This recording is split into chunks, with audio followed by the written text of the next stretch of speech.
Define HRM and explain the nature of HRM. In general, human resource management is a management function concerned with underline करो hiring, training, motivating, developing and maintaining the workforce in an organization. यानी जितने भी लोग organisation में काम करते हो उसको पहले तो हायर यानी उनको लाना, उनको ट्रेन करना, उनको मोटिवेट करना, उनको डेवलप करना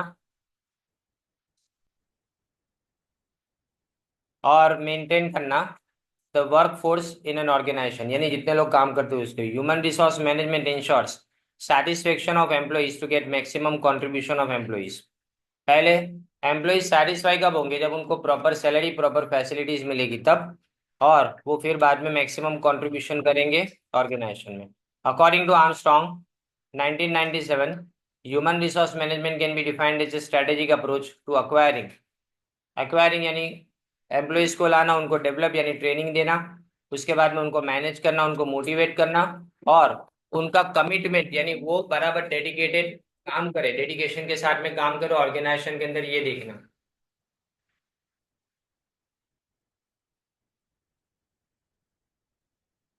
राइट। एंड ऑर्गेनाइजेशंस की resource of the people who work in and for it. की रिसोर्स क्या है ऑर्गेनाइजेशन का? अंडरलाइन करो, ये पीपल लोग जो काम करते हैं वो बराबर। डेल ऑर्डर की definition, the management of human resource is viewed as a system in which participants seek to obtain attain both. दो तरह के गोल है देखो, इंडिविजुअल गोल यानी मतलब अपना खुद का टारगेट कि मुझे टाइम पे पगार मिलना चाहिए, मुझे ग्रोथ मिलना चाहिए बिजनेस के अंदर, ये सब। लेकिन ग्रुप गोल्स का मतलब पूरे ऑर्गेनाइजेशन के गोल्स को अचीव करना यानी उनके प्रॉफिटेबिलिटी को मेंटेन करना और उसके प्रोग्रेस को। Edwin Flippo, HRM is the process of, पहले क्या लिखा देखो, HRM, एम मैनेजमेंट आया तो प्लानिंग, ऑर्गेनाइजिंग, डायरेक्टिंग, कंट्रोलिंग, ये चार फंक्शन आ गया। ये चार फंक्शन के बाद शुरू होता है ह्यूमन रिसोर्स के बारे में, यानी मतलब उनको प्रोकर करना यानी लाना, डेवलप करना, ट्रेनिंग देना, कॉम्पनसेशन मतलब सैलरी देना, इंटीग्रेट करना मतलब उनके गोल्स को ऑर्गेनाइजेशन के गोल्स के साथ में कोऑर्डिनेट करना, फिर मेंटेन करना, सेपरेट करना। सेपरेट मतलब जब मेंटेन करना मतलब लॉन्ग टर्म तक वो ऑर्गेनाइजेशन को छोड़ के ना जाए वो देखना, और सेपरेट यानी मतलब जब रिटायर हो तो रिटायरमेंट के बाद का भी संभालना, जिससे हम इंडिविजुअल ऑब्जेक्टिव को अचीव करें, ऑर्गेनाइजेशनल एंड सोशल। सोसाइटी भी बिजनेस ऑर्गेनाइजेशन के पर्सपेक्टिव से अप्रोच से खुश रहनी चाहिए। According to Ivancevich and Glueck, HRM is concerned with the most efficient use of people to achieve organizational and individual goals. It is the way of managing people. देखो सबसे पहले क्या, people at work, इसको manage करना जिससे वो अपना best performance organisation के लिए दे पाए।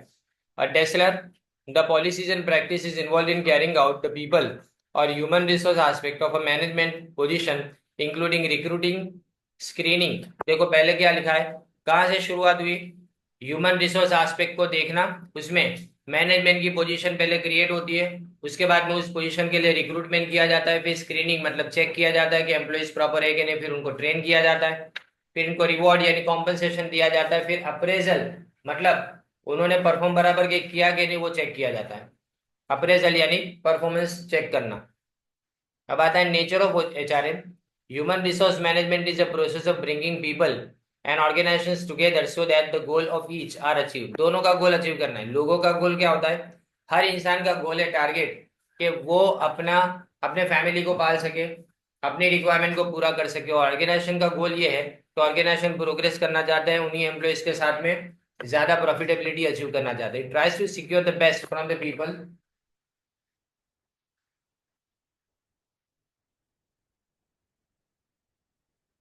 Best for the people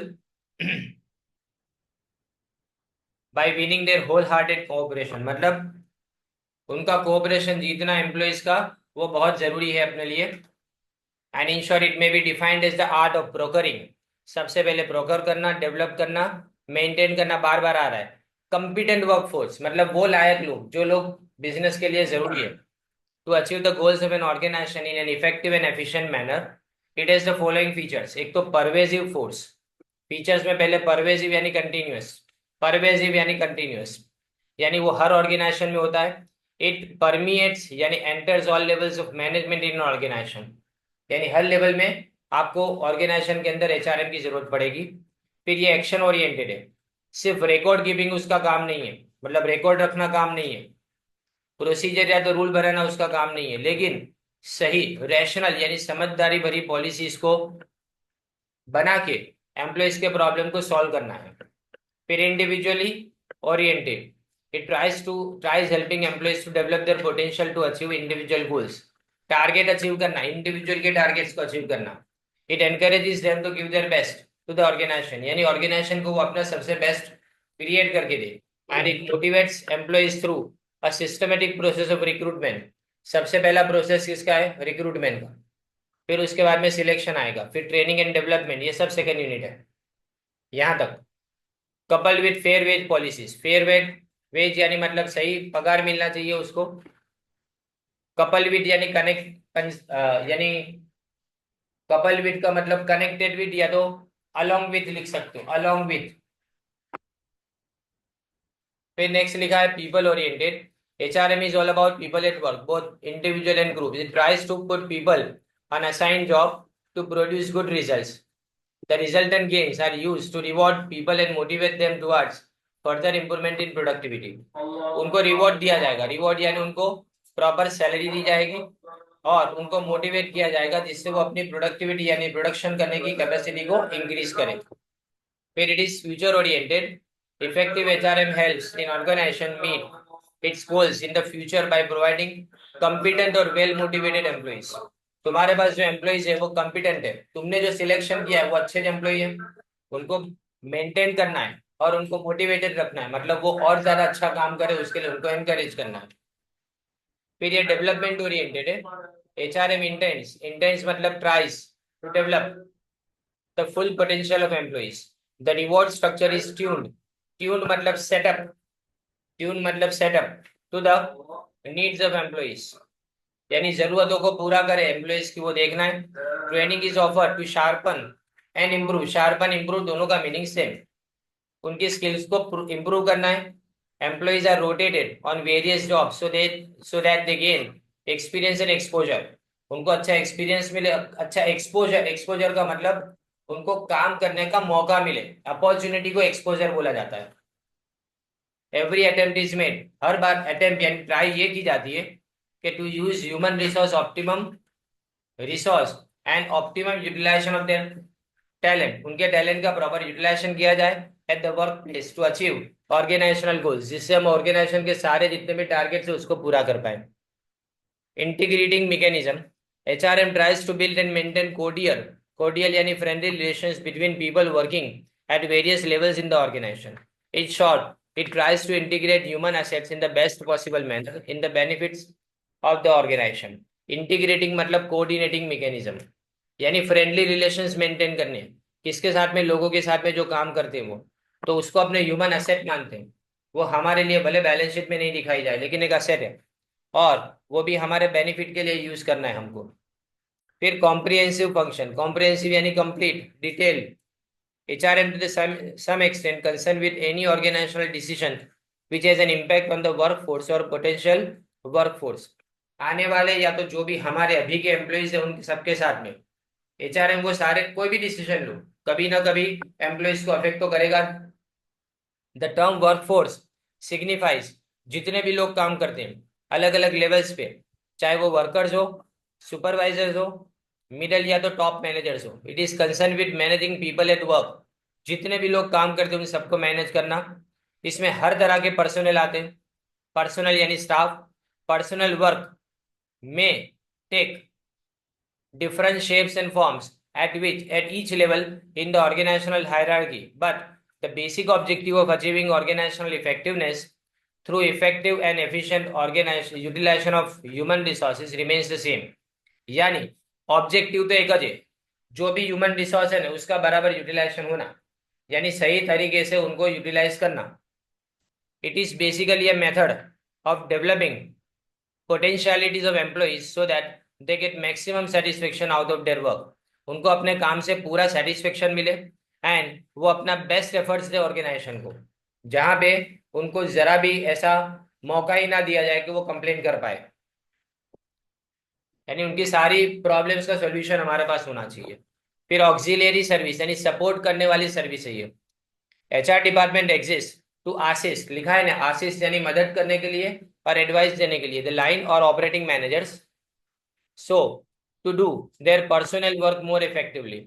HR manager एक स्पेशलिस्ट एडवाइजर है, इसीलिए इसको अंडरलाइन करना, ये एमसीक्यू है। It is a staff function.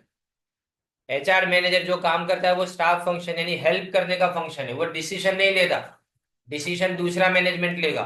HR manager खाली आपको एडवाइस देने का काम करेगा, मतलब इसीलिए इसको क्या बोला जाएगा, स्टाफ फंक्शन बोला जाता है। Interdisciplinary function, HRM multi disciplinary activity है, सिर्फ एक चीज उसमें इंक्लूड नहीं होती, उसमें साइकोलॉजी भी आती है, सोशियोलॉजी भी आती है। अब anthropology, what is anthropology, cultural science. Culture यानी तुम्हारी संस्कृति जो है ना, उसको समझने का साइंस। फिर इकोनॉमिक्स भी उसमें आता है। टू अनरेवल यानी ओपन द मिस्ट्री यानी secret surrounding the human brain, managers need to understand and appreciate contributions of all such soft discipline. Soft discipline क्यों बोला जाता है इसको, ये सारी डिसिप्लिन है आप इंप्लीमेंट कर सकते हो, उसको देख नहीं सकते, इसलिए इसको सॉफ्ट डिसिप्लिन बोला जाता है। Continuous function, according to George Terry, HRM is not a one shot deal, एक बार में नहीं खत्म होता। It can not be practice only 1 hour each day और 1 day a week, एक घंटे में या तो एक दिन में नहीं होता, ये कंटिन्यूअसली चलता रहता है। कॉन्स्टेंटली आपको अलर्ट रहना पड़ता है, अवेयर रहना पड़ता है, ह्यूमन रिलेशंस बना के रखने पड़ते हैं, और उसके डेली ऑपरेशंस में इंपॉर्टेंस को समझना पड़ेगा। Now the second question is objectives of HRM. Objectives का डायग्राम है, देखो आगे सेकंड क्वेश्चन में।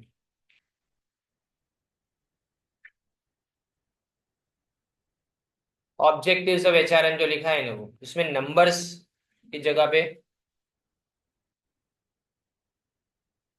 क्वेश्चन 1 आ गया है ना इसमें, या नंबर्स है, Q1 Q2 नहीं है, number 1 number 2 number 3 number 4, 4 function है ऐसा।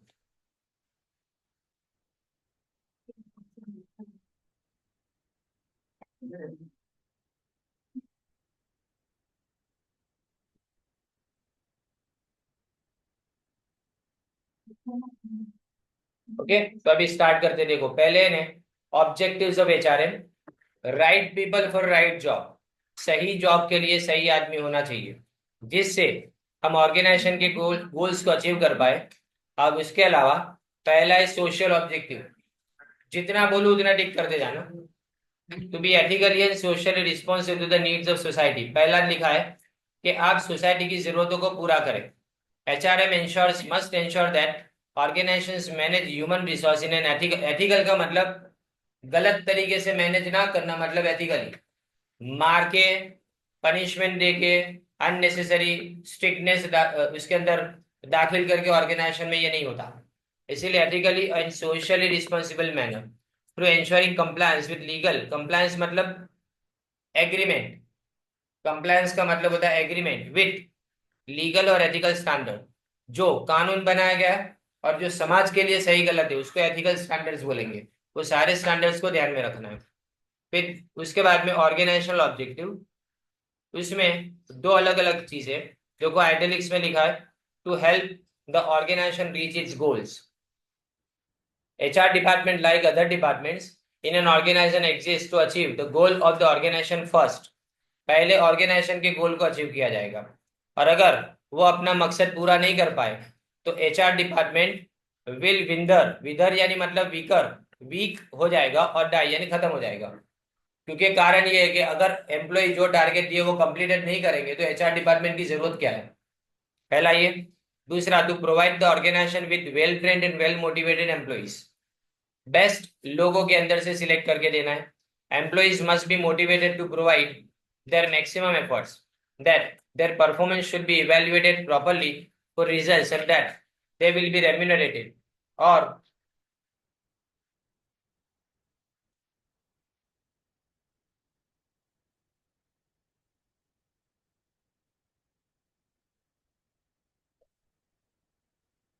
remunerated based on their contribution to the organization through appropriate HR policies, practices and program।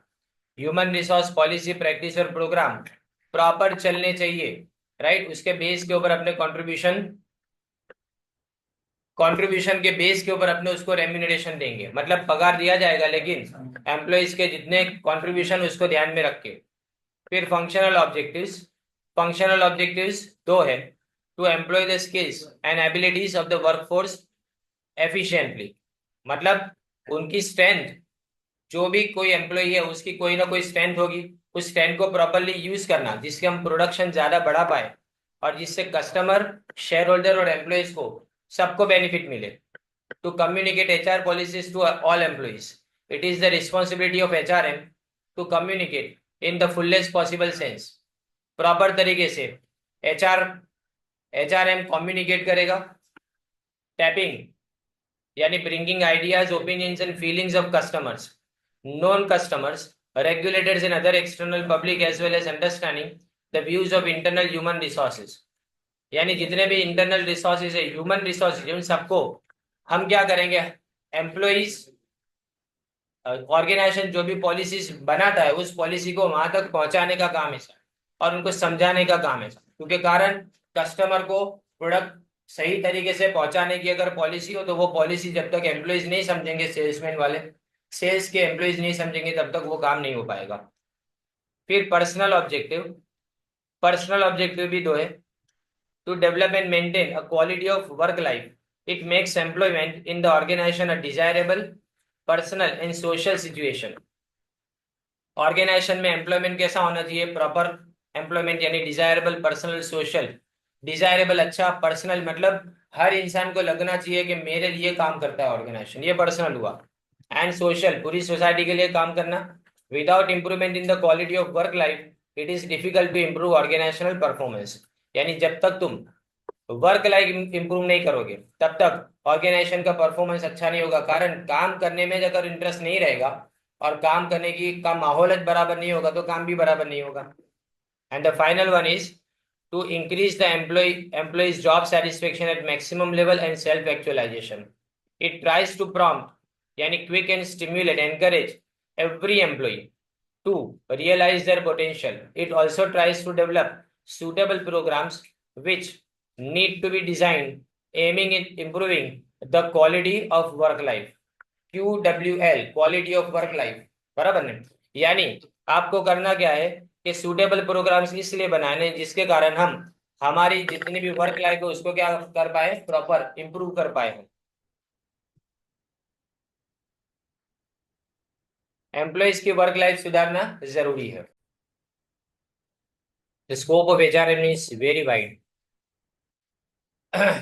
Research in behavioral sciences, new trends in managing knowledge of workers and advances in the training of field of training, have expanded the scope of HR function in recent years। IIPM, Indian Institute of Personnel Management, उन्होंने HRM course के scope को specify किया, मतलब उन्होंने बताया कि कौन कौन सी चीजों की इंक्लूड, 3 चीजें इंक्लूड करेंगे। अपने सीधे scope of human resource management नीचे से जो स्टार्ट होता है वहीं पे देखेंगे क्योंकि वही चीज आ रही है। देखो पहला लिखा है पर्सनल एस्पेक्ट, पर्सनल मतलब staff related function. HRP, it is the process by which the organisation identifies the number of job vacant. Side पे लिख दो MCQ।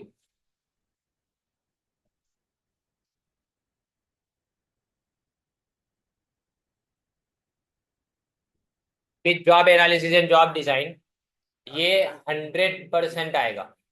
Job analysis is the systematic process of gathering, documenting and analyzing data about the work required for a job। कोई काम करने के लिए हम कौन कौन से वर्क को कंप्लीट करेंगे जिससे काम हमारा कंप्लीट हो। जैसे समझो कि कोई अगर टास्क दिया गया, वो टास्क को कंप्लीट कैसे करेंगे।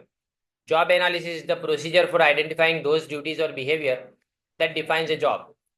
जॉब का डिफाइन करने वाले सारे प्रोसीजर इसमें आ गए, ये भी MCQ है। Organising task and responsibilities towards having a productive unit of work is called job design. ये वाला जॉब डिजाइन क्या है, जॉब डिजाइन मतलब तुम्हारी रिस्पॉन्सिबिलिटी में पहले से तय करता हूँ कि ये काम तुमको करना है, तो ये काम के साथ तुम्हारी रिस्पॉन्सिबिलिटीज क्या है वो। The main purpose of job design is to integrate the needs of employers to suit the requirements of an organisation. यानी हम जितने भी हमारे एम्प्लॉयर्स है वो ऑर्गेनाइजेशन की रिक्वायरमेंट को फुलफिल करे, वो जरूरी है। जैसे रिक्रूट, उसके बाद आता है रिक्रूटमेंट एंड सिलेक्शन। रिक्रूटमेंट हम जानते हैं कि प्रोसेस ऑफ प्रिपेयरिंग एडवर्टाइजमेंट, कि हमको पता चला कि कैसी जॉब की जरूरत है, किस लोगों की जरूरत पड़ेगी, तो उसको न्यूज़पेपर अपने पब्लिश करेंगे कि इतने लोगों की जरूरत है, ये क्वालिटी वाले। सिलेक्शन क्या आता है, जो लोगों ने अप्लाई किया उसमें से बेस्ट को सिलेक्ट करना, वो सिलेक्शन में आता है। फिर ओरिएंटेशन इंडक्शन, ये सब सेकंड यूनिट में आएगा। Making the selected candidate informed about the organisation background, यानी तुम पहले ऑर्गेनाइजेशन क्या है उसका बैकग्राउंड बताओगे, फिर उसका कल्चर क्या है, उसकी वैल्यूज, वर्क एथिक्स, काम कैसे किया जाएगा, सही और गलत कैसे। फिर ट्रेनिंग एंड डेवलपमेंट, दोनों ही ट्रेनिंग किस लिए चाहिए, नए और एग्जिस्टिंग एम्प्लॉयज को और उनके परफॉर्मेंस को इम्प्रूव करने के लिए। जबकि जो परफॉर्मेंस अप्रेजल है, performance check is done of every employee by human resource management. Performance check करके हम डिसीजन लेंगे कि उसका प्रमोशन करना है, ट्रांसफर करना है, उनको इंसेंटिव यानी एक्स्ट्रा बेनिफिट्स कौन से देने हैं, और सैलरी में इंक्रीमेंट करना है तो कितना करना है, सैलरी बढ़ाएंगे तो कितनी बढ़ाएंगे, are decided based on employee performance appraisal. Then after compensation planning and remuneration, it is the job of human resource management to plan compensation, मतलब पगार देना इसके अंदर आया। ये क्या है, compensation planning and remuneration, compensation का प्लानिंग यानी पगार डिसाइड करेंगे। फिर मोटिवेशन, उनको मोटिवेट करते रहना है जिससे वो मैक्सिमम एफर्ट से काम कर पाए, बेटर काम कर पाए। ये क्या था तुम्हारा, सिर्फ पर्सनल एस्पेक्ट यानी स्टाफ को लाना, उनको मेंटेन करने तक का काम। अब आता है वेलफेयर एस्पेक्ट। वेलफेयर में हेल्थ और सेफ्टी रेगुलेशंस आएगा, MC, for the benefit of employees. It deals with working condition, इसमें वर्किंग कंडीशन कैसी रहेगी, एम्यूनिटीज यानी फैसिलिटीज क्या क्या देंगे, जिसमें कैंटीन, फ्रीजीज का मतलब नाश्ता या तो rest houses, rest and lunch rooms, housing, transport, medical assistance यानी कोई बीमार है या किसी को एक्सीडेंट हुआ, एजुकेशन, हेल्थ एंड सेफ्टी, और recreation facility, entertainment facility, recreation यानी। फिर industrial relation aspect, industrial relation यानी वर्कर्स और मैनेजमेंट के बीच में जितना हो सके उतना कम फ्रिक्शन यानी झगड़े हो, ये देखना। तो कोऑर्डिनेशन, कोऑर्डियल, देखो कोऑर्डियल रिलेशन है, को ऑर्डिनल नहीं, relation with the union members to avoid strikes और lockout to ensure smooth functioning of the organisation. It also covers joint consultation, साथ में मिलकर बिठा के बात करेंगे, उसको ज्वाइंट कंसल्टेशन बोलेंगे। कलेक्टिव बार्गेनिंग यानी सारे एम्प्लॉयज के लिए बात करेंगे। फिर ग्रीवेंस यानी परेशानी अगर हो ने उसको ग्रीवेंस बोला जाता है। और डिसिप्लिनरी प्रोसीजर, कि अगर डिसिप्लिनरी एक्शन लेना पड़े तो। और डिस्प्यूट सेटलमेंट, कोई भी अगर झगड़ा हुआ, डिस्प्यूट हुआ तो उसको सेटल कैसे करेंगे। HRM starts from the employee's entry till the exit of the same and hence covers everything under the system। और सब चीजों को एंट्री से लेके एग्जिट तक सब आएगा HRM के अंदर, तीनों तीन चीजें इसमें कवर हुई। अब एक्टिविटीज देखो, HR प्लानिंग, ये सब है ना एक्टिविटीज एक्स्ट्रा दी है, आपको करना नहीं है, ये है करना। अब इंपॉर्टेंस ऑफ HRM लिखा है, at the enterprise level, attracting and retaining, good HR practices help in attracting and retaining the best people in the organization। सबसे बेस्ट लोगों को इन्हें लाना है, अट्रैक्ट करना है उनको, और उनको रिटेन यानी मेंटेन करना है, वो चले ना जाए वो भी देखना है। फिर training people for challenging role,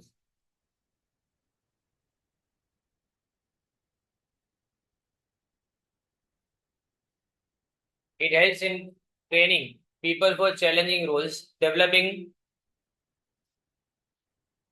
हाँ तो developing right attitude towards the job and the company, company की तरफ उनका एटीट्यूड कैसा, पॉजिटिव होना चाहिए। फिर providing maximum opportunity, personal development, अब पर्सनल नहीं है ये, पर्सनल है, खुद के डेवलपमेंट के लिए, खुद को जॉब से आगे बढ़ाने के लिए। Promoting team spirit and providing healthy relationship between different work group so that work is effectively perform, काम बराबर से हो पाए इसलिए हम क्या करेंगे, टीम बिल्डिंग और टीम स्पिरिट डेवलप करेंगे। डेवलपिंग लॉयल्टी यानी वफादारी, कमिटमेंट, कमिटमेंट का मतलब क्या हुआ, काम की तरफ है ना पूरी तरह से डेडिकेटेड रहना, उसको कमिटमेंट बोलेंगे। थ्रू एप्रोप्रिएट रिवॉर्ड स्कीम यानी पगार अच्छा मिलेगा तो ये पॉसिबल है, रिवॉर्ड अच्छा मिलेगा तो। अब रिवॉर्ड का मतलब सिर्फ पगार नहीं होता, इंसेंटिव्स भी उसके अंदर आ गए, और अच्छा काम करने के वक्त जो तुमको एक्स्ट्रा बेनिफिट्स दिए जाते वो भी आ गए। अब इंक्रीज प्रोडक्टिविटी एंड प्रॉफिट, इससे प्रॉफिट इंक्रीज कैसे होगा? अगर एम्प्लॉय की स्किल, काम करने की स्किल और उनकी काम करने की कैपेसिटी यानी प्रोडक्शन करने की कैपेसिटी, प्रोडक्टिविटी इंप्रूव होगी तो।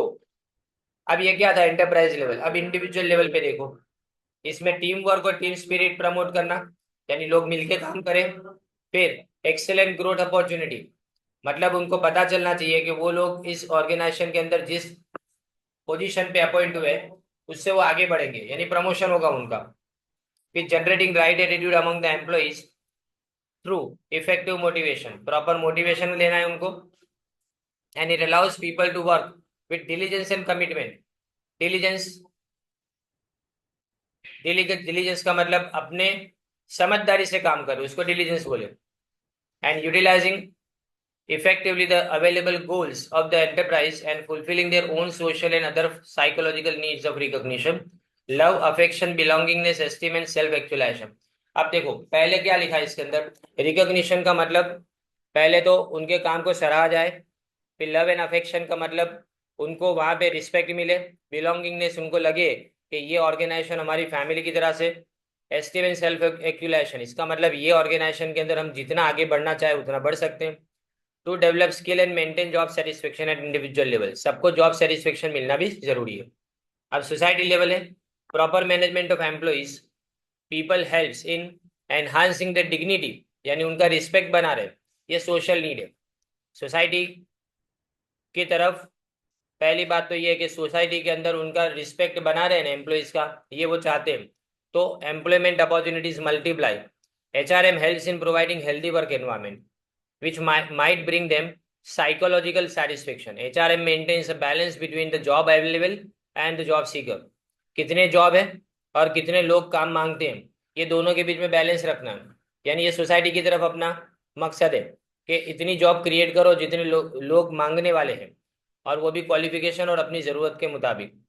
फिर enhance standard of living, maximum utilisation of resources करना है, लेकिन साथ में कॉम्पनसेशन इतना देना है, यानी पगार इतना देना है कि जिससे वो अपने कंट्रीब्यूशन के सामने, जो वो मेहनत करता है उसके सामने उतने पैसे ले भी जाए।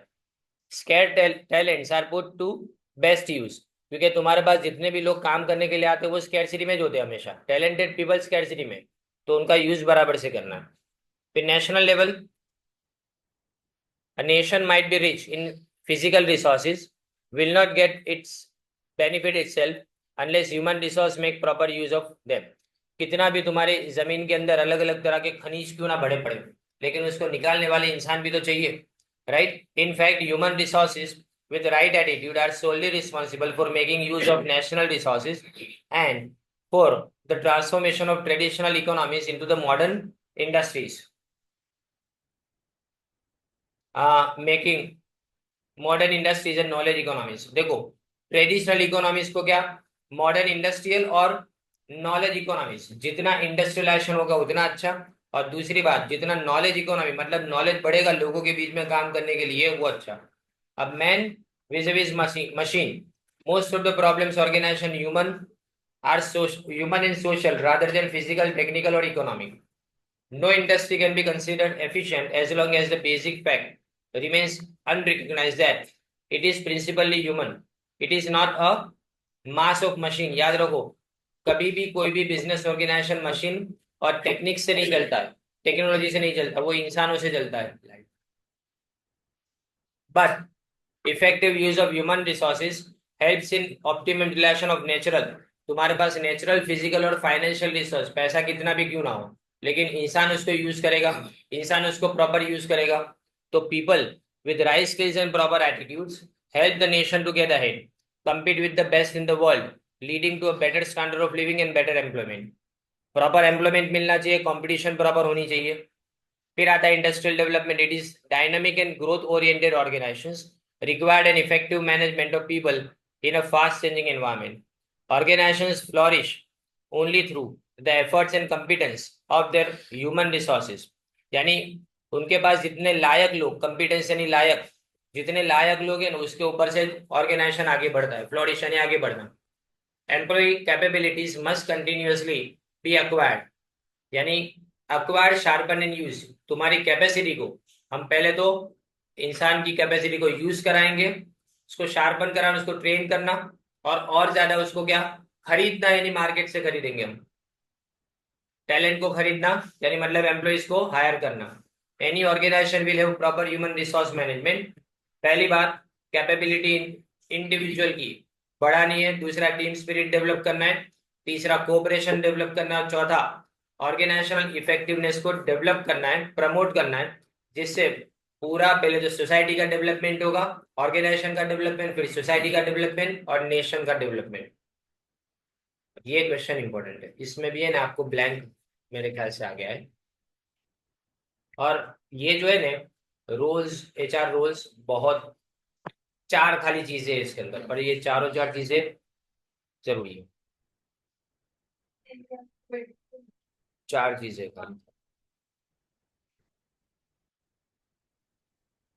देखो, ये मोस्ट क्रूशियल रोल एचआर का होता है, यानी एचआर मैनेजमेंट का। The role of HRM is to plan, develop and administer policies and programmes. किसके लिए? तो ऑर्गेनाइजेशन में काम करने वाले ह्यूमन रिसोर्सेज का ऑप्टिमम यूटिलाइजेशन करने के लिए।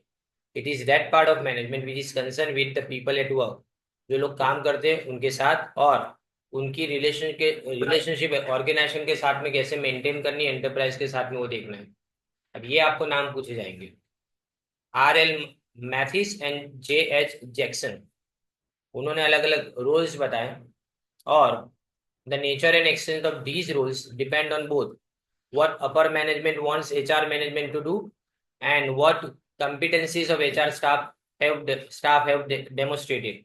competencies मतलब उनके पास कितनी कैपेसिटी है, HR स्टाफ के पास कैपेसिटी कितनी है, और मैनेजमेंट क्या चाहता है कि वो क्या करे। Three roles are typically identified for HR। तो पहले क्या बताया गया है, एडमिनिस्ट्रेटिव एक्शंस, इसमें नहीं है ये, इसके अंदर मेरे पास है ये। देखो अभी पर्सनल प्रैक्टिसेस है, पर्सनल प्रैक्टिस एडमिनिस्ट्रेटिव एक्शन है। दूसरा ऑपरेशनल और तीसरा स्ट्रेटेजिक एचआर है। इसमें एडमिनिस्ट्रेटिव एक्शन है ना, उसमें personal practice, legal compliance, forms and paper work. पहले क्या लिखा है, पर्सनल प्रैक्टिस, जो भी लोग काम करते हैं ना, जो भी लोग काम करते हैं उनके लिए क्या रूल्स बनाए गए हैं। लीगल कंप्लायंस मतलब रूल्स कैसे फॉलो करने हैं, और पेपर वर्क। जबकि ऑपरेशनल एक्शंस में क्या आता है, managing employee relationship issue, employee के साथ कैसे रिलेशन बना के रखेंगे, और एम्प्लॉय एडवोकेट, इसका मतलब एम्प्लॉय को प्रमोट करना। फिर स्ट्रेटेजिक एचआर एक्शन में organisational basic strategies, HR strategic, और planning evaluation of HR effectiveness. HR को कितना ज्यादा इफेक्टिव बनाना है लॉन्ग टर्म के अंदर, यानी ह्यूमन रिसोर्स को इफेक्टिव बनाने की स्ट्रेटेजीज बनाना। अब देव ऑलरिच, चार की रोल्स है ये, एमसीक्यू साइड पे लिख दे। Strategic partner role, valuable organisation को क्रिएट करना, ऑर्गेनाइजेशन की वैल्यू क्रिएट करना, ये स्ट्रेटेजिक पार्टनर रोल में आएगा। दूसरा, चेंज एजेंट रोल, इसका मतलब कोई भी चेंज अगर ऑर्गेनाइजेशन में आए ना, तो वो फास्ट हो और वो चेंज लाने में मदद करे। तीसरा, एम्प्लॉय चैंपियन रोल, जो भी टैलेंट है और जो भी इंटेलेक्चुअल कैपिटल है फर्म के अंदर, उसको मैनेज करेंगे। फिर आता है administrative role, trying to get things to happen better, faster and cheaper, यानी जितनी भी चीजें वो ज्यादा अच्छी हो, फास्ट और चीपर, सस्ते में हो, ये एडमिनिस्ट्रेटिव रोल में। ये पूछेंगे, चार ऑप्शन होंगे, कोई भी एक लाइन, ये आएगा। फिर administrative roles of an HR manager, फिर उसके बाद में ऑपरेशनल रोल्स है। ये बहुत इंपॉर्टेंट क्वेश्चन है, इसमें जो चीजें जिसके सामने बोलूं ना, वहां सामने एमसीक्यू लिख देना, बराबर। जो कल तुमको पैम्फलेट मिलेगा उसके अंदर एमसीक्यू में देखोगे, इसमें से मैक्सिमम एमसीक्यू चार चार पांच पांच डायरेक्ट पेपर के अंदर पूछेंगे, ये वाले, बराबर ना।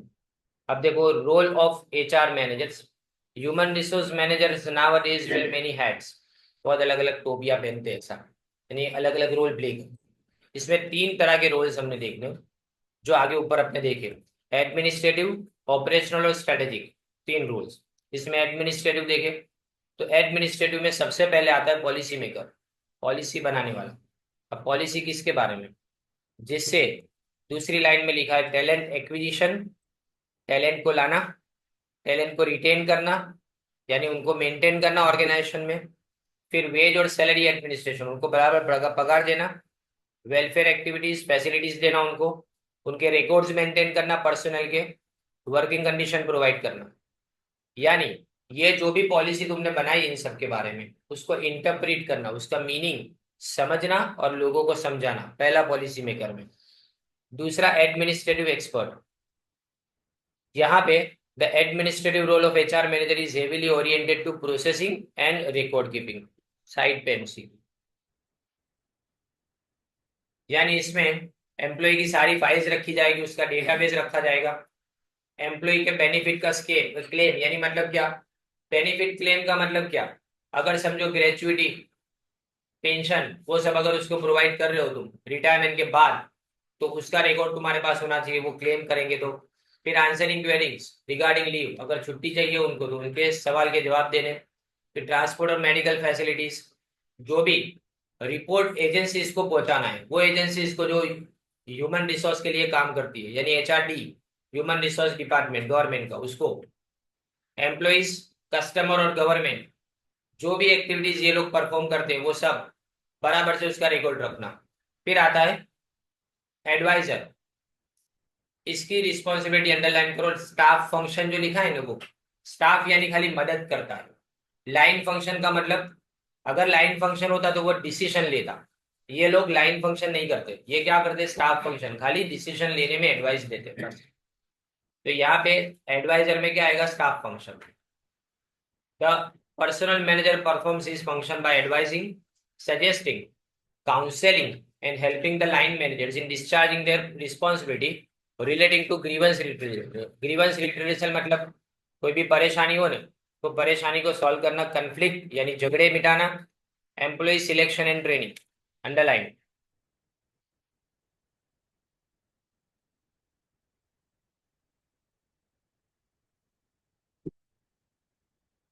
Personal advice include preparation of report, communication guidelines, ये सब इसके अंदर आता है, और लेबर लॉस के बारे में इंफॉर्म रहना पहले। फिर याद आ बहुत इंपॉर्टेंट हाउसकीपर, साइड पे एमसीक्यू। हाउसकीपर का मतलब managing the show includes recruitment करना उनकी, प्री एम्प्लॉयमेंट टेस्टिंग यानी ये एम्प्लॉय चलेगा कि नहीं वो चेक करना, रेफरेंस चेकिंग यानी पूछना उन लोगों से जिनके नाम लिखे गए एप्लीकेशन में कि ये आदमी का कंडक्ट कैसा है, एम्प्लॉय का सर्वे करना। फिर टाइम कीपिंग, कब आता है कब जाता है रिकॉर्ड रखना, वेज और सैलरी एडमिनिस्ट्रेशन, बेनिफिट और pension, wellness programme, wellness programme यानी बेटरमेंट के लिए जो प्रोग्राम्स किए जाते हैं, एंड मेंटेनेंस रिकॉर्ड, ये सब रिकॉर्ड्स को मेंटेन करना सब आ गया।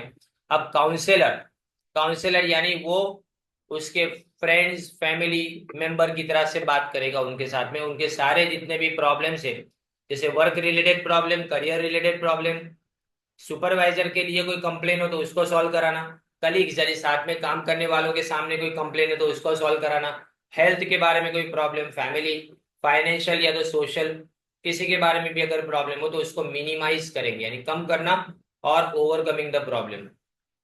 फिर वेलफेयर ऑफिसर, वेलफेयर ऑफिसर यानी वो कैंटीन हॉस्पिटल क्रिजिस, ये जो लिखा है ना इसका मतलब क्या होता है ये मैं आगे भी बता चुका, ये जो नाश्ता वगैरह होता है ना, बराबर नहीं, वो सब इसके अंदर आ गया। एजुकेशनल इंस्टीट्यूट्स, क्लब्स, लाइब्रेरीज, फिर उसके बाद में कन्वेंस फैसिलिटी, आने जाने का खर्चा जो भी होता है वो, कोऑपरेटिव क्रेडिट सोसाइटी यानी लोन लेने की फैसिलिटी। तो ये सबको सुपरवाइज करने का काम एज ए वेलफेयर ऑफिसर कौन करता है, एचआर मैनेजर करता है। फिर लीगल कंसल्टेंट, देखो इसमें सीधा सीधा बोलता हूँ एडमिनिस्ट्रेटिव रोल है ना, which one of the following is not an administrative role, ये भी क्वेश्चन पूछा गया है। तो ये सारे जो रोल्स है ना वो आपको तीन लिखेंगे एक रॉन्ग लिखेंगे, इस तरह से नॉट वर्ड को बराबर ध्यान से रखना है इसमें, एचआरएम और पीओएम के अंदर नॉट वर्ड बराबर ध्यान से देखना है। फिर आता है legal consultant, personal manager plays a role of grievance handling, settling of dispute, जितने भी झगड़े उसको सॉल्व करना, handling disciplinary cases, doing collective bargaining, enabling the process of joint consultation. देखो कलेक्टिव बार्गेनिंग यानी सारे एम्प्लॉयज का सॉल्यूशन एक एक आध मीटिंग में कंप्लीट करना, वो कलेक्टिव बार्गेनिंग। ज्वाइंट कंसल्टेशन यानी मतलब एम्प्लॉय और मैनेजमेंट दोनों को साथ में बिठा के बात करना। Interpretation and implementation of various labour laws, जो कानून बनाए जाते हैं लेबरर्स के लिए उसके बारे में देखना। फिर लॉयर्स को कांटेक्ट करना अगर कोर्ट केस हुआ तो। फिर लेबर कोर्ट के अंदर एम्प्लॉय के सामने केस करना, एम्प्लॉय के लिए केस करना। इंडस्ट्रियल ट्रिब्यूनल यानी क्या, देखो ट्रिब्यूनल जब भी वर्ड है ना याद रखना, वो कोर्ट जैसा लेकिन कोर्ट नहीं। उसको कुछ काम सौंपा गया है, बस वही काम वो करेगी, सब केसेस वो नहीं हैंडल करेंगे। Civil court and the like, civil court यानी बस सब जो काम जिसके अंदर किया जाता है वो। In some organizations, the above administrative functions are being outsourced to external providers in recent times, with a view to increasing efficiency as also cutting operational costs. Technology is being put to good use to automate many of the administrative tasks. यानी अब technology का use करके भी अपने क्या करते हैं, बहुत सारी चीजों को इसमें खर्चा कम करके बेटर तरीके से करते हैं। फिर आता है देखो ऑपरेशनल रोल, ये रोल अंडरलाइन करना, tactical in nature, MCQ side पे लिख देना। इसमें पहला आता है recruiter, winning the war for talent. इतने ज्यादा इतनी ज्यादा कंपनीज मार्केट में, कोई तुम्हारी कंपनी में काम करने के लिए क्यों आएगा, तो इसको बोलते हैं winning the war for talent, यानी टैलेंटेड लोग तुम्हारे पास से जाए, ये जीतना है तुमको। तो इसके लिए रिक्रूटमेंट करने के लिए तुम रिक्विजिट स्किल, नॉलेज और एक्सपीरियंस वाले इंसान को तुम्हारी कंपनी में खींच के लाओ, वो तुमको देखना है। पर याद रखो, नए रिक्रूट को लाने में फाइनेंशियल बर्डन कंपनी के ऊपर एक्स्ट्रा बढ़ना नहीं चाहिए। ऐसा ना हो कि इतनी ज्यादा सैलरी प्रोवाइड करे कि जो कंपनी दे ही ना पाए। फिर trainer, developer and motivator, apart from the talent acquisition, अब उसको डेवलप करना मतलब उनको ट्रेनिंग देना, उनको अलग अलग अपॉर्चुनिटीज देना, उनकी लेटेंट, तीसरी लाइन में लिखा है लेटेंट, लेटेंट यानी छुपी हुई क्वालिटीज को निकालना। लेटेंट पोटेंशियल मतलब हिडन टैलेंट को बाहर निकालना। Through intrinsic and extrinsic reward, दो तरह के रिवॉर्ड, इंट्रिंसिक यानी मतलब जो अपने अंदर की खूबियों को निकाले वो इंट्रिंसिक, और एक्सट्रिंसिक यानी बाहर से सबको दिखे वो। अब ये वाला सी और डी ई, ये तीन एमसीक्यूज है। कोऑर्डिनेटर और लिंकिंग पिन, लिंकिंग पिन यानी मतलब ऑर्गेनाइजेशन को दुनिया भर के अलग अलग डिपार्टमेंट के साथ ज्वाइन करता है, गवर्नमेंट के साथ में, और डिविजनल हेड्स के साथ में, डिविजनल हेड्स के साथ में रेपर, रेपर का मतलब रिलेशनशिप रखेगा, यूजिंग पीआर यानी public relation and communication skills of HR executive to the maximum possible extent, जितना भी हो सके उतना कम्युनिकेशन अच्छा बना के रखेगा। फिर मीडिएटर यानी the personal manager acts as a mediator in case of friction, यानी अगर झगड़ा हुआ एम्प्लॉयज के बीच में तो ये एक लिंक की तरह, मीडिएटर की तरह से काम करेगा, झगड़े को सुलझाने वाला हो जाएगा। और एम्प्लॉय चैंपियन में वो कंपनी का मोरल ऑफिसर है, मतलब लिबरलाइजेशन, प्राइवेटाइजेशन और ग्लोबलाइजेशन का जो प्रेशर एचआर प्रोफेशनल के ऊपर जो चलता है वो, इसमें याद रखना है कि वो क्या करेगा, एम्प्लॉयज को अपने खुद के इंटरेस्ट के लिए आगे बढ़ाने के लिए ट्राई कराएगा। यानी एम्प्लॉय के अंदर है ना, समझो बाकी सारे एम्प्लॉय का वो चैंपियन है, उसको देख के लोग है ना ये समझते हैं कि इसके जैसा हमको काम करना है। देखो अभी राइट पीपल को राइट जॉब के अंदर,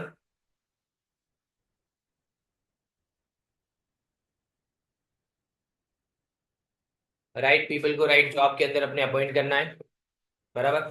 फिर इसके बाद में चार्टिंग सुटेबल करियर पे, चार्टिंग यानी मेकिंग, मेकिंग लिख दो, प्रिपेयरिंग लिखोगे तो भी चलेगा। A suitable career path for each employ, सबके लिए पाचन से, preparing a suitable career path for each employ. फिर अच्छा परफॉर्मेंस हो तो उसको रिवॉर्ड देगा। उसके बाद में resolving differences between employees and groups smoothly, ये जो क्वेश्चन तुम कर रहे हो ने वो एनसीएम के लिए भी करना है, एजुकेशन एनसीएम के लिए याद करना है, ये अभी जो चल रहा है वो question. Okay, rewarding creditable performance, अच्छा परफॉर्मेंस उसको रिवॉर्ड देंगे। फिर resolving differences between employees and group smoothly, जितने भी लोग हैं उनके बीच में कोई भी अगर डिफरेंस है तो डिफरेंस को क्लियर करेंगे। अडॉप्टिंग फैमिली फ्रेंडली पॉलिसीज, यानी ऐसा कि फैमिली फ्रेंडली पॉलिसीज का मतलब ऐसी पॉलिसी है कि वो इंसान जो काम करने आता है वो सिर्फ कंपनी के लिए काम तो कर रहा है लेकिन वो अपने पर्सनल एस्पेक्ट को भी ध्यान में रख पाए, अपने फैमिली प्रॉब्लम्स भी ध्यान दे पाए। ensuring fair and equitable treatment, सबके लिए एक जैसी ट्रीटमेंट होनी चाहिए. Striking a happy balance between the employee's personal, professional, as also the larger organizational needs. सब जरूरत को पूरा करे, पर्सनल प्रोफेशनल सब तरह की. And representing workers' issues, problems and concerns to the management to deliver effective results. HR managers, या full stop है. HR managers have to treat their employees as valuable asset. ये asset की तरह से देखेंगे उसको, है ना. लायबिलिटी नहीं देखनी. लायबिलिटी क्यों देखें? क्योंकि अगर पगार देना पड़े तो लायबिलिटी बनता है, लेकिन उसके सामने वो काम भी करके देते हैं.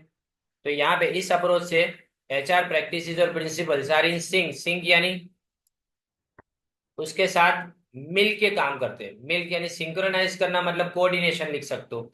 Are in coordination with the organization's overall strategy.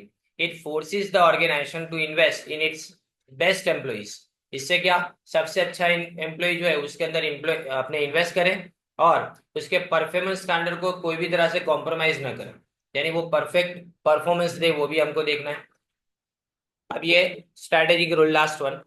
The strategic role of HR manager focus is attention on how to enable ordinary employee. Underline करना, ये साइड पे एमसीक्यू लिख दो.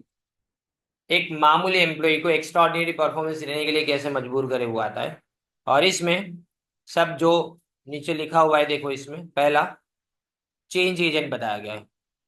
उसके बाद नीचे चेंज एजेंट. चेंज एजेंट यानी जितने भी चेंजेस आते हैं ना ऑर्गेनाइजेशन में, उसको ऑर्गेनाइजेशन की कैपेसिटी को इंक्रीज करना है. उसको एम्ब्रेस, एम्ब्रेस यानी गले लगाना बोलते हैं उसको, पर यहाँ पे टू मीट, एम्ब्रेस की meet, MEET, to meet and capitalize on change. Capitalize मतलब उसका बेनिफिट लेना. अब यहाँ पे ना देखो, मैं आपको बोलूँ वहां से आपको कैंसिल कर देना है. पांचवी लाइन में इन हेल्पिंग टू ब्रिंग लिखा है, पांचवी या छठी लाइन में देखो, 6 लाइन में लास्ट में इन हेल्पिंग टू ब्रिंग, वहां से कैंसिल कर देना जो पूरा पैराग्राफ बचा हुआ है वो. HR's role as a change agent is to replace resistance with resolve, planning with results and fear of change. देखो तीन चीजें. पहले रेजिस्टेंस. रेजिस्टेंस मतलब सामने वाला आपको अपोज करता है कि ये हमको चेंज नहीं चाहिए, तो इसका रिजोल्यूशन लाना है आपको, पहला. दूसरा, प्लानिंग विद रिजल्ट, रिजल्ट ला के दिखाना है. और तीसरा, की सक्सेस फैक्टर्स, अरे sorry, planning with result and fear of change. लोगों के मन में जो डर का माहौल बैठता है ना कि नया चेंज आएगा तो हमारी नौकरी जाएगी या हमको ज्यादा काम करना पड़ेगा, उसकी जगह पे एक्साइटमेंट होना चाहिए उनके अंदर कि चेंज आएगा तो हमको फायदा होगा, ऐसा. तो HR helps an organization identify the key success factors for change, कि भाई सक्सेस कहाँ कहाँ पे मिलेगा अगर चेंज करेंगे. And assess the organization strength and weaknesses regarding each factor. बस यहाँ तक करना है, आगे का ही यहाँ से जाने दो, यहाँ से भी जाने दो. यानी आपको स्ट्रेंथ और वीकनेस ध्यान में रख के चेंज को लाना ऑर्गेनाइजेशन में. फिर strategic partner. HR role is not just to adopt its activities to the firm's business strategy, nor certainly to carry out fire fighting operations. इसमें फायर फाइटिंग का मतलब आग लगे तो आग बुझाना, वैसा नहीं है. वो एम्प्लॉयज को स्ट्रेटेजिकली, यानी मतलब उसको पहले से ही अच्छा कंपिटेंट बनाएगा, कंज्यूमर ओरिएंटेड वर्कफोर्स तैयार करेगा. It must assume important roles, quote line, it must assume important roles in strategic formulation as well as strategic implementation. Form भी करनी है, स्ट्रेटेजी बनानी भी है लॉन्ग टर्म की, और उसको इम्प्लीमेंट भी, यानी उसको अमल में भी रखना है. To this and it must identify external opportunities from time to time. तो बाहर से जो भी अपॉर्चुनिटीज मिलती है, यानी हमको एनवायरमेंट से अपॉर्चुनिटीज मिलती है, उसको समझना है और हमारी स्ट्रेंथ ध्यान में रख के उसको एडवांटेजियस हमारे लिए बनाना है.